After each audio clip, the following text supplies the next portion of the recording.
कोटी ब्रह्मांड नायक राजाधिराज योगीराज प्रब्रह्म श्री संत सद्गुरू ब्रह्मांड नायक बाळूमामांच्या नावानं चांग भलं, हलसिद्धनाथांच्या नावानं चांग भलं. नमस्कार प्रेमळ भक्तांनो, कशा आहात सर्वजण. आशा व्यक्त करते स्वस्त असाल, मस्त असाल, मामांच्या सोयीमध्ये रममान असाल. तुमच्या ज्या काही इच्छा असतील, ज्या काही तुमच्या चांगल्या इच्छा आहेत, त्या मामांनी लवकरात लवकर पूर्ण करावं, हीच मी माझ्या ब्रह्मांडाचरणी पुन्हा पुन्हा नतमस्तक होऊन मामांना एवढीच विनंती करते. तर बघा, आजच्या व्हिडिओमध्ये मी तुम्हाला हेच सांगणार आहे की घरामध्ये पैसा टिकण्यासाठी आणि घरातील जे काही अडचणी आहेत, जे काही संकट आहेत ते दूर करण्यासाठी आणि घरामध्ये कायमस्वरूपी पैसा टिकून राहण्यासाठी एक उपाय मी तुम्हाला सांगणार आहे. अगदी छोटासा उपाय आहे, खूप प्रभावशाली आहे. मी स्वतः करून बघितलेला आहे आणि अनुभवसिद्ध हा उपाय आहे. 100% तुम्ही विश्वासाने हा व्हिडिओ शेवटपर्यंत नक्की पहा. तर बघा, ज्यावेळेस मी कुठलाही उपाय तुम्हाला सांगते, त्यावेळेस मी स्वतः अनुभवल्याशिवाय तो उपाय मी तुम्हाला सांगत नाही. कारण मी मामांचा भक्त आहे. मी कुणाला फसवणूक करत नाही. कारण आपल्या मामांची शिकवण आहे की कुणालाच फसवायचं नाही. तर बघा, आपण महिनाभर काम करतो, वर्षभर काम करतो. महिन्याला आपला पगार येतो. परंतु आपला पगार कुठे जातो हे समजत नाही. हिशोब लावायला गेलं तर हिशोब लागत नाही. आणि पैसा तर आला तसा निघून गेलेला असतो, परंतु हिशोबसुद्धा लागत नाही. असं प्रत्येकासोबत घडत असतं. तुमच्यासोबत घडतं, माझ्यासोबत घडतं. पाठीमागे एकसुद्धा रुपया शिल्लक राहत नाही. तर यावेळेस तुम्हाला काय करायचं आहे, एक छोटासा उपाय करायचा आहे. ज्यावेळेस महिन्याला आपला पगार होतो, जे महिन्याला आपलं पेमेंट होतं, जे काही 8,000 असेल, 10,000 असेल, 20,000 असेल, जे काही तुमच्या कामानुसार तुमचं पेमेंट असेल, तर तुम्हाला काय करायचं आहे, आपण मामांचे भक्त आहोत. मामांचा फोटो आपल्या देवघरामध्ये असतो. सकाळ संध्याकाळ आपण मामांची धूप दीप दिवा अगरबत्ती लावून पूजा करतो. तर संध्याकाळी ज्या दिवशी तुमचा पगार झाला त्या दिवशी संध्याकाळी जो काही समजा तुमचा पगार असेल 10,000 रुपये, तर त्यामधला एकही रुपया न काढता तुम्हाला काय करायचं आहे, तसाच तो पगार आपल्या घरला घेऊन यायचा आहे आणि त्यानंतर तो पगार आपल्या मामांसमोर ठेवायचा आहे. मामांना धूप दीप दिवा अगरबत्ती करायची आहे, साखर ठेवायची आहे. संध्याकाळच्या वेळेला हा उपाय तुम्हाला करायचा आहे. तर ते जे काही आपला पगार आहे तो मामांसमोर ठेवायचा आहे आणि दिव्याच्या शांत प्रकाशामध्ये मामांना सांगायचं आहे की मामा, तुमच्या आशीर्वादाने, तुमच्या कृपेने हा माझा आज पगार झालेला आहे. जे माझ्या मेहनतीचं फळ आहे, जे माझ्या कष्टाचं फळ आहे, ते आज मला मिळालेलं आहे. आणि माझ्या या कष्टाच्या फळाला तुम्ही बरकत द्या, आशीर्वाद द्या आणि हे फळ माझ्याजवळ कायमस्वरूपीचं थोडे थोडे का असेना टिकून राहू द्या, असं तुम्हाला मामांना साकडं घालायचं आहे. एवढीच प्रार्थना करा आणि त्यानंतर जे काही ते पैसे आहेत, आपण आपला पगार ठेवलेला, ते 2 ते 3 तास मामांसमोर तसाच ठेवा. दिव्यापासून थोडंसं लांब ठेवा. तो पगार तुम्हाला तसाच ठेवायचा आहे आणि त्यानंतर 2-3 तासानंतर तुम्हाला एक छोटासा गल्ला घ्यायचा आहे, जे की पैसे साठवण्यासाठी तुम्हाला तो गल्ला घ्यायचा आहे.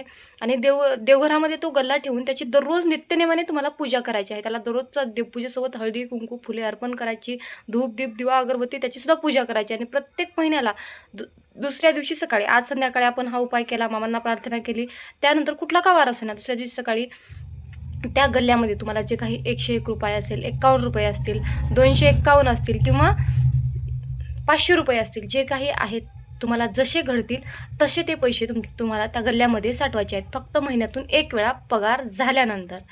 आणि त्यानंतर तुमचे जे काही देणं घेणं, जे काही कुणाला द्यायची असतील किंवा घरामध्ये काही सामान आणायचं असेल, जो काही खर्च असेल त्यानंतर तुम्हाला करायचा आहे. बघा, त्या पैशाला इतकी बरकत येते, इतकी बरकत येते, कारण मामांचा आशीर्वाद असेल तर आयुष्यामध्ये काहीच कमी पडत नाही. मी तुम्हाला प्रत्येक व्हिडिओमध्ये सांगते. म्हणून तुम्हाला काय करायचं आहे, हा छोटासा उपाय करायचा आहे आणि 1 वर्ष तुम्हाला ते पैसे साठवायचे आहेत. त्या गल्ल्यामध्ये 1 वर्ष ते पैसे साठवल्यानंतर ज्यावेळेस आपण 1 वर्षानंतर, 2 वर्षानंतर आपण आदमापूरला जातो. वर्षाला तरी आपण एकदा आदमापूरला नक्कीच जावं, मामांची भेट घेऊन यावी. आणि ज्यावेळेस आपण आदमापूरला जातो त्यावेळेस तो गल्ला घेऊन बाळूमामांकडे जायचं, आदमापूरला जायचं आणि मामांच्या दरबारामध्येच तो गल्ला आपल्याला फोडायचा, ओपन करायचा आणि मामांसमोरच्या त्या दानपेटीमध्ये ते पैसे तुम्हाला मामांना द्यायचे आहेत. कारण मामांना सांगायचं आहे, हे तुम्ही जो काही मला आशीर्वाद दिला होता आणि जे काही माझ्या कष्टाचं फळ आहे, मेहनतीचं फळ आहे, हे जे की तुमच्या आशीर्वादानं मला मिळालेलं आहे, म्हणून मी हे तुम्हाला देत आहे. कारण आपण आदमापूर ट्रस्टमध्ये दिलेली देणगी ही कधीच वाया जात नाही. ही भक्तांच्या मुखामध्ये जाते, अन्नदान स्वरूपामध्ये जाते. त्यामुळे आदमापूरमध्ये गेल्यास आपण अशी तरी देणगी देतोच, परंतु आपण अशी काही हजारानं, 2,000 देणगी देण्यापेक्षा जे काही आपण 1-1 रुपया साठवलेला असतो, जे काही आपण 10-5 रुपये, 100 रुपये साठवून मामांसाठी नेलेले असते, ते खूप फलदायी आणि खूप फायदेशीर आपल्यासाठी ठरतं. आणि मामासुद्धा आपल्या या सेवेला खूप प्रसन्न होतात. तुम्हाला जर खोटं वाटत असेल तर माझ्यासुद्धा देवघरामध्ये बाळूमामांचा गल्ला आहे. मी सुद्धा मामांचा गल्ला साठवते. आज नाही, 2022 पासून तो गल्ला माझ्याकडे आहे आणि तो गल्ला अजूनही मी त्याची दररोज नित्यनेमाने पूजा करते. आणि तो गल्ला जेव्हा माझी जी काही इच्छा आहे, जेव्हा कधी मला वाटेल की तो गल्ला आणखीन काही तो भरलेला नाही, परंतु जेव्हा कधी मी आदमापूरला जाईल किंवा मी 2 वेळा जाऊन आली तरी मी तो गल्ला घेऊन गेलेली नाही. कारण मला आणखीन त्यामध्ये पैसे साठवून मला त्यानंतर तो गल्ला आदमापूरला न्यायचा आहे, अशी माझी इच्छा आहे. म्हणून तुम्ही गल्ला नेलेला नाही. ती तुमची इच्छा, परंतु तुम्ही गल्ला हा नक्की साठवा. बघा, तुम्हाला त्यामध्ये खूप मोठ्या प्रमाणामध्ये यश आल्याशिवाय राहणार नाही. तुम्ही फक्त हा उपाय करा. 1, 2 ते 3 महिने तुम्ही उपायाला सुरुवात करा. 3 महिन्यानंतर तुम्ही स्वतः मला हा अनुभव सांगाल. फक्त हा छोटासा उपाय आहे, करून बघा. तर ही छोटीशी माहिती होती जो की मला तुमच्यासोबत शेअर करायची होती.